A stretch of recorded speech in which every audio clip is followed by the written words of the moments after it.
SAP സർട്ടിഫിക്കേഷന്റെ പേരിൽ നമ്മുടെ നാട്ടിൽ നല്ല രീതിയിൽ സ്കാം നടക്കുന്നുണ്ട്.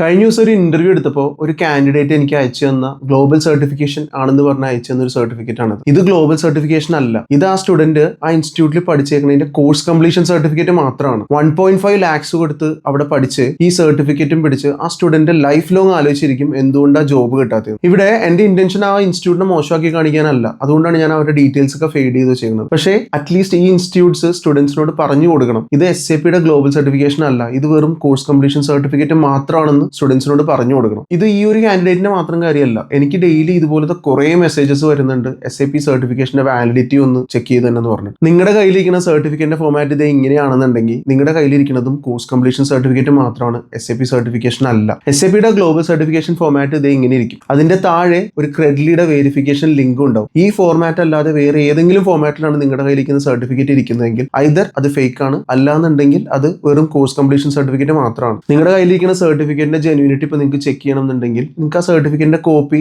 SAPയുടെ ഒഫീഷ്യൽ ഇമെയിൽ IDസിലേക്ക് അയച്ചു കൊടുത്തിട്ട് നിങ്ങൾക്ക് ചെക്ക് ചെയ്യാവുന്നതാണ്, ഇത് SAP ഗ്ലോബൽ സർട്ടിഫിക്കേഷൻ ആണോ അല്ലയോ എന്നുള്ളത്. ഇതും പറ്റില്ല എന്നുണ്ടെങ്കിൽ എനിക്ക് DM അയച്ചാൽ മതി, ഞാൻ നിങ്ങളെ ഹെൽപ്പ് ചെയ്യാം അത് വെരിഫൈ ചെയ്യാനായിട്ട്.